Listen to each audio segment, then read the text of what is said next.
Pour moi, One Piece, c'est une épopée. Pour moi, One Piece, c'est de l'émotion. Pour moi, One Piece, c'est un rêve.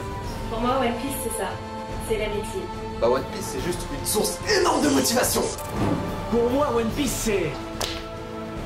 épique. One Piece, pour moi, c'est... Pour moi, One Piece, c'est comme les boobs de Nami. Ça m'excite grave. Pour moi, One Piece, c'est la liberté. One Piece, c'est notre passion.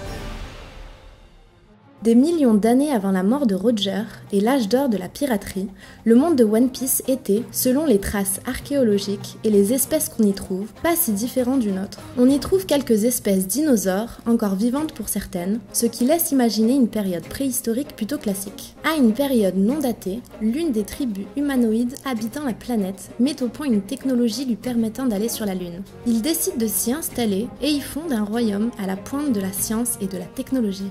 Faisons un bond en avant et avançons jusqu'environ 5000 ans avant l'âge d'or. Durant cette période, l'unique fait marquant connu à ce jour est la plantation de l'arbre du savoir sur Ohara. Cet arbre devenu gigantesque, puis détruit par le gouvernement mondial, n'existait pas encore à cette époque. 1000 ans plus tard est fondé le royaume d'Alubarna sur une énorme île désertique, connue aujourd'hui sous le nom d'Alabasta. Quelques centaines d'années plus tard, la vie aquatique s'agite et les hommes-poissons font la découverte des racines de l'arbre Ève, qui sera plus tard connu sous le nom d'île des hommes-poissons. Les racines de l'arbre transmettent de la lumière et de l'air et permettent à l'île d'exister. Au même moment, sur une île encore inconnue, un royaume qui demeure mystérieux est créé. 2000 ans plus tard est dressé le Kaien-Reki, aussi appelé calendrier de la mer. C'est à partir de ce moment que les royaumes et le peuple commencent à compter et à dater. Nous sommes maintenant 1000 ans avant l'âge d'or et les choses commencent à s'accélérer. Sans qu'on ne sache pourquoi, le peuple étant jadis parti vivre sur la Lune, décide de revenir vivre sur sa planète d'origine. Une fois arrivé, il se divise alors en 3 clans qui allèrent vivre respectivement sur Jaya, Skypiea et Bilka. Et dans un autre coin du monde, une énorme bête nommée Zunisha est condamnée à errer à travers les mers après avoir commis un crime dit impardonnable. Environ un siècle plus tard, soit plus ou moins 12 siècles avant les aventures de Luffy, une race se met à peupler le dos de Zunisha. Ces humanoïdes, aux traits d'animaux, sont aujourd'hui appelés les Minks et leur royaume est connu sous le nom d'île de Zou. À la même période, les Chandia, l'un des clans venus de la Lune, fondent sur Jaya la mythique cité de Chandora. Au cours de ce siècle, cette dernière connaîtra un âge d'or et de prospérité sans pareil. Plus que 1000 ans avant le chapitre 1, et le royaume de Dressrosa connaît à cette époque une ascension fulgurante grâce notamment à l'esclavage des Tontatas par la famille Don Quijote. Le fameux royaume mystérieux fondé sur une île inconnue il y a plusieurs milliers d'années connaît une expansion extraordinaire. On n'en sait pas plus sur l'origine de cette évolution impressionnante, mais une chose est sûre, ce royaume est à ce moment-là le plus puissant, le plus riche et celui dont les connaissances sont les plus abouties. Mais quelques années plus tard, voyant cette réussite comme une menace potentielle, les autres royaumes forment alors une alliance pour y mettre un terme.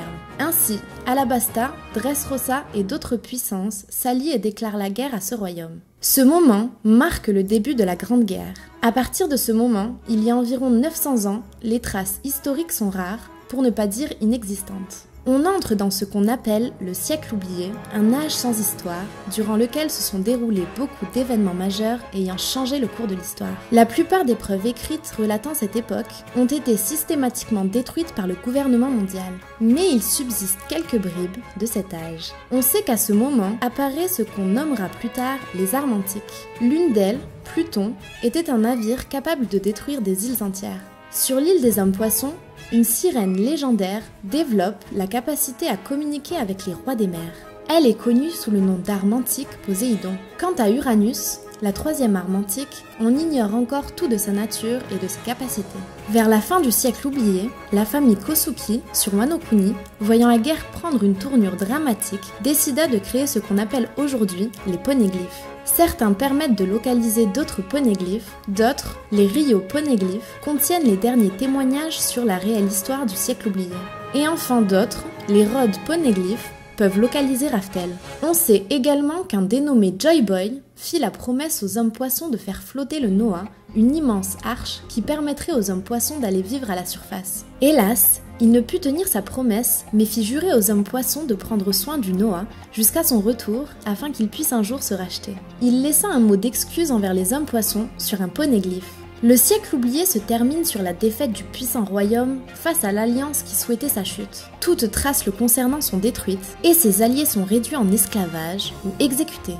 Cette victoire renforce l'alliance entre les royaumes et ce qu'on appelle le gouvernement mondial est alors formé. Les familles nobles quittent alors leur royaume et partent s'installer sur la nouvelle capitale, Marijoa, sur Red Line. Durant la même période, un poneglyphe dévoilant la position de Poséidon est confié aux Chandia sur l'île de Jaya. Il le protège jusqu'à l'époque de Luffy et l'arc Skypiea. Le tout récent gouvernement mondial déclare alors la guerre aux Chandia, détruisant la mythique cité de Chandora par la même occasion. Hélas pour eux, ils ne trouveront jamais le poneglyphe qu'ils recherchaient, et bien qu'ayant détruit le royaume des Chandia, une petite tribu de Chandia persistera à défendre les ruines de l'antique cité. Gonflés d'orgueil par leur puissance et leur domination, les familles nobles des royaumes s'autoproclament Tenryubito ou Dragon Céleste et déclarent avoir tous les droits en ce monde. Ils commencent à mettre en place un système de corruption et d'esclavage. Mais une famille royale, les Nefertari, du royaume d'Alabasta, s'oppose à ces pratiques et décide de ne pas rejoindre la caste de Tenryubito. Alabasta obtiendra, on ne sait toujours pas de quelle façon, le poneglyphe dévoilant l'emplacement de Pluton. Joy Boy écrit à ce moment-là son fameux mot d'excuse sur un poneglyphe destiné aux hommes poissons en guise de lettre d'excuse pour avoir échoué dans sa mission. Et enfin, ces années marquent l'arrivée au pouvoir du roi Riku Ier à Dressrosa, l'ancêtre du roi Riku que nous connaissons actuellement. Il profite de son ascension au trône pour mettre fin à l'esclavage et libérer les esclaves Tontatas. S'ensuivra une longue période de paix de 800 ans pour le royaume de Dressrosa. Nous sommes encore 800 ans avant l'âge d'or et il reste de très nombreuses informations à découvrir. Je vous donne rendez-vous dès demain pour la deuxième partie dans laquelle nous verrons les changements qu'a subi le monde après la victoire du gouvernement mondial. Je vous souhaite une excellente journée à tous en ces 20 ans de One Piece. Merci d'être de plus en plus nombreux à nous soutenir. L'aventure est loin d'être terminée. À bientôt sur Olbou Channel.